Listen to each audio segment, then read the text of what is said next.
Welcome to Lakers News Fan Report, your number one source for everything Los Angeles Lakers. I'm here every single day to bring you the freshest updates, the deepest analysis, and all the insider information you need about our beloved purple and gold. And today I've got a story that's been quietly developing behind the scenes, something that could have major ramifications for how this roster shapes up as we push deeper into the season. So buckle up, stay with me through this entire breakdown, because what I'm about to reveal will change how you view our current situation. Picture this for a second. Training camp arrives, the energy is electric, everyone's healthy and ready to compete. There's one player in particular who's generating serious buzz among the coaching staff. J.J. Redick can't stop talking about what he's seeing in practice. The defensive intensity, the hustle plays, the versatility to guard multiple positions. This player is finally healthy after dealing with nagging injuries, and all signs point to him becoming a crucial piece of our championship puzzle this season. The preseason games roll around, and everything we heard gets confirmed on the court. The defensive stops, the rebounds, the energy that lifts the entire team. Fans are excited, analysts are taking notice, and it feels like we've found that missing defensive anchor we've been searching for. Fast forward to today, nearly 20 games into the season, and something completely unexpected has happened. That same player who entered the year with so much promise, who had coaches singing his praises, who seemed destined for a significant role in our rotation, finds himself in a position nobody saw coming, not on the court making game-changing defensive plays, not in the rotation providing that energy and toughness we thought we desperately needed. Instead, watching from the sidelines 4 consecutive games without seeing the floor, and questions swirling about what his future holds with this organization. I'm talking about Jared Vanderbilt and Lakers Nation. We need to have a serious conversation about what's happening here and what it means for our championship aspirations. This isn't just about one player falling out of the rotation. This is about roster construction, about financial flexibility, about making tough decisions even when you're winning games. Because here's the thing that makes this situation so complex. We're 14-4. We're sitting in second place in the Western Conference. By almost every measure, this team is exceeding expectations and playing some of the best basketball we've seen in years. So why are we even talking about making changes? Why is Vanderbilt's situation becoming a storyline that demands our attention?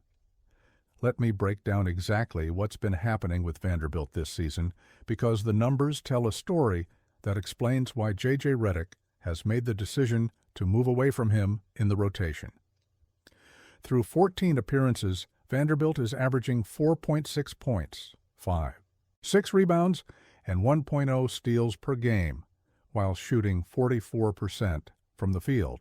Now, I want to be completely fair and objective here. Vanderbilt was never brought to Los Angeles to be an offensive force. His value proposition has always been built around his defensive versatility, his ability to guard wings and forwards, his rebounding tenacity, and the energy he brings when he's on the court.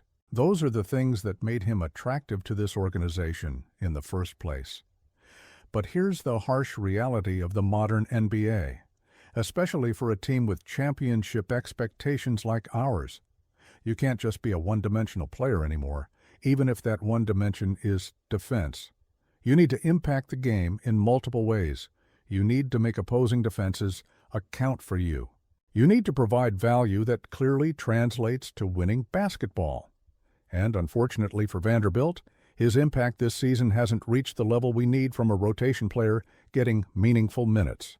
When you're on the court and the team doesn't feel significantly different defensively, when your offensive limitations become a liability that opponents can exploit, that's when coaches start exploring other options. J.J. Redick is an incredibly smart basketball mind.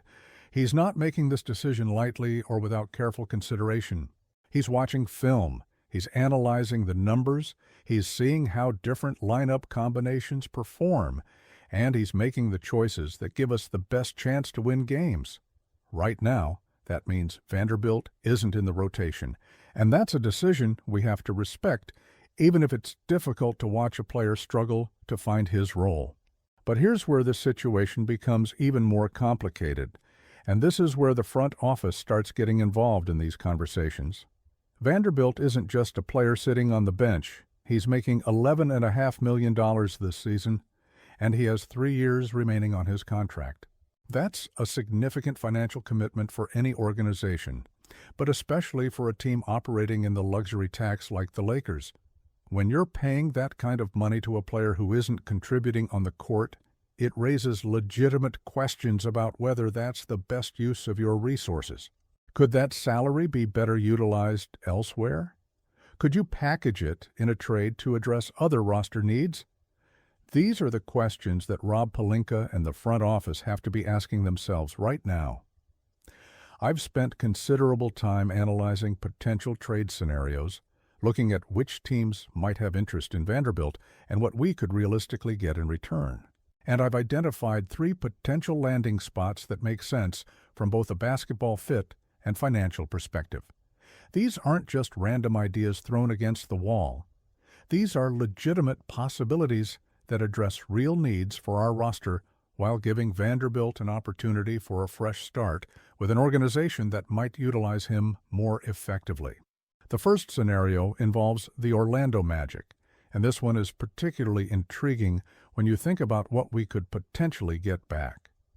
Imagine a package where we send Vanderbilt, Dalton Knecht, and a 2032 second-round pick to Orlando in exchange for Jonathan Isaac.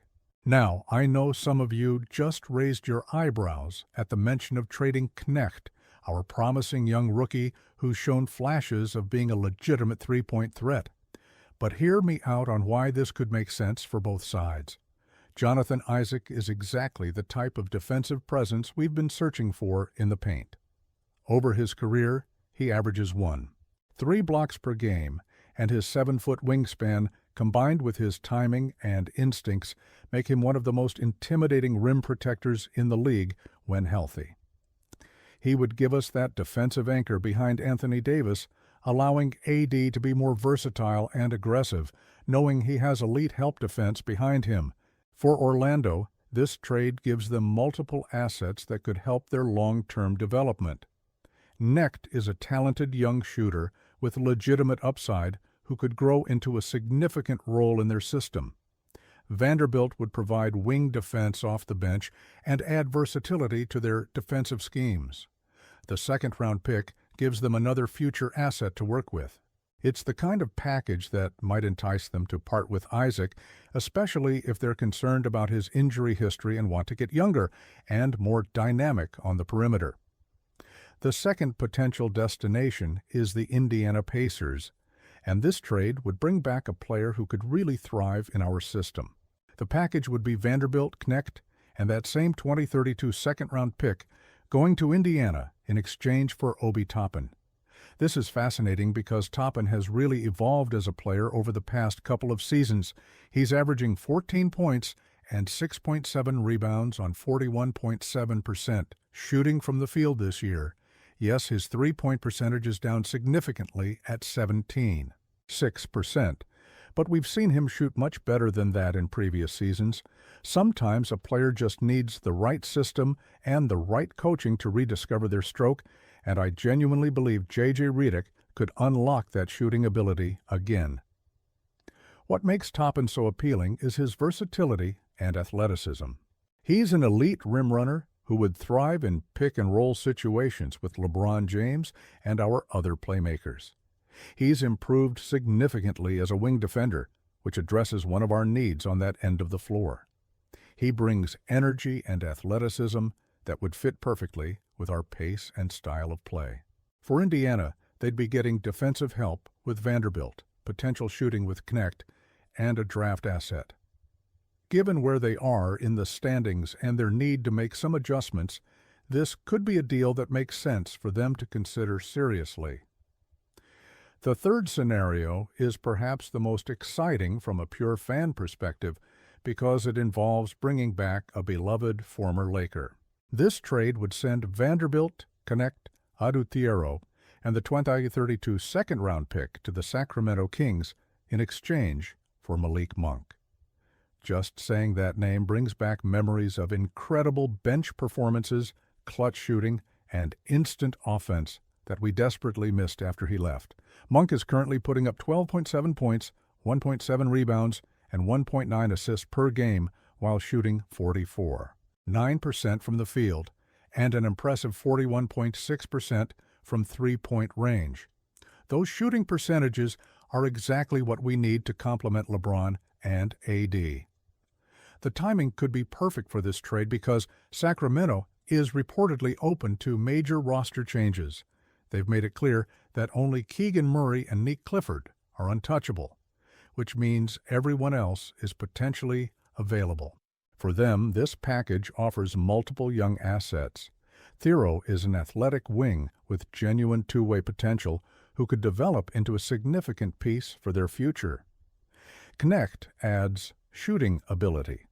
Vanderbilt provides defensive versatility. The draft pick gives them another future asset. It's the kind of haul that might convince them to part with Monk, especially if they're committed to a rebuild or retool. Now here's where I need to be completely honest and transparent with all of you watching this video. These trade scenarios are interesting.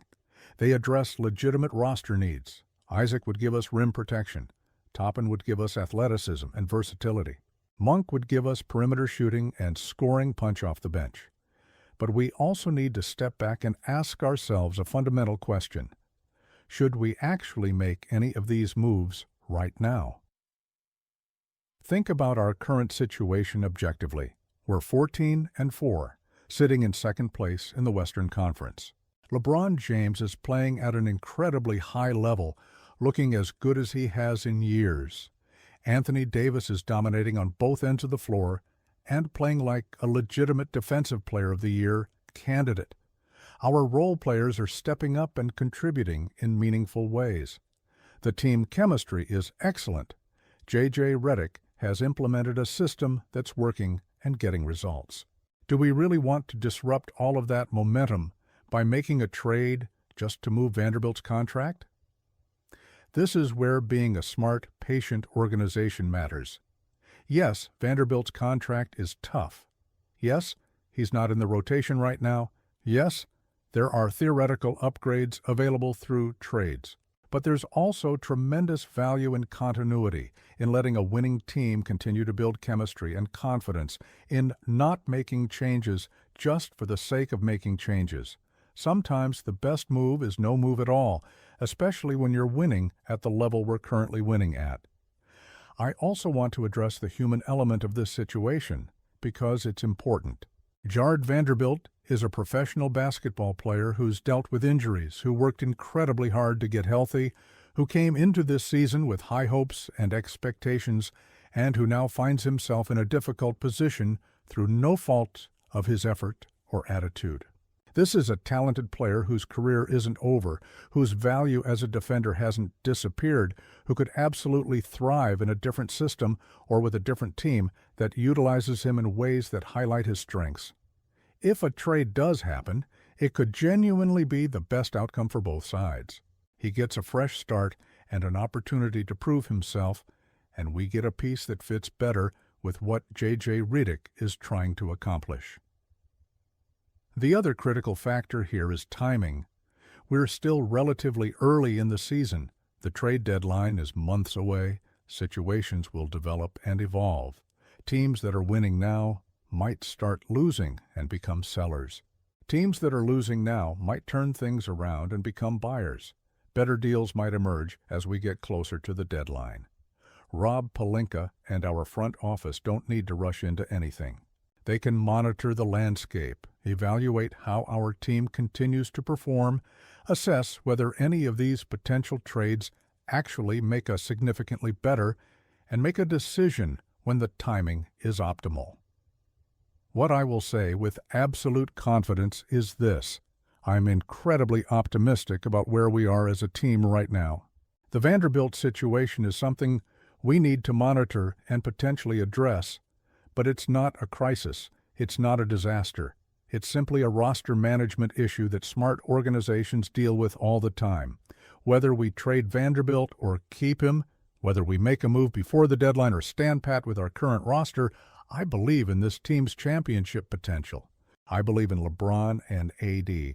I believe in J.J. Redick's coaching. I believe in the supporting cast we've assembled. We're in an excellent position, and that's what matters most as we navigate through this season. The defensive identity we've established, the offensive efficiency we're generating, the way different players are stepping up in big moments, these are the things that win championships. These are the things that matter when the playoffs arrive and the competition intensifies. Vanderbilt's situation is a subplot in a much larger story about a Lakers team that's genuinely dangerous and capable of competing for a title. Now, I want to turn this over to you, Lakers Nation, because your voices and opinions matter in this community we're building together. What do you think about the Jared Vanderbilt situation? Should Rob Pelinka explore trades? Or should we maintain roster continuity given our success? If we do make a move, which of those three scenarios appeals to you most? Would you want Jonathan Isaac's rim protection? Would Obi Toppin's athleticism and versatility excite you? Or would bringing back Malik Monk and his shooting ability be the move that takes us to the next level? I genuinely want to hear your thoughts, so drop them in the comment section below.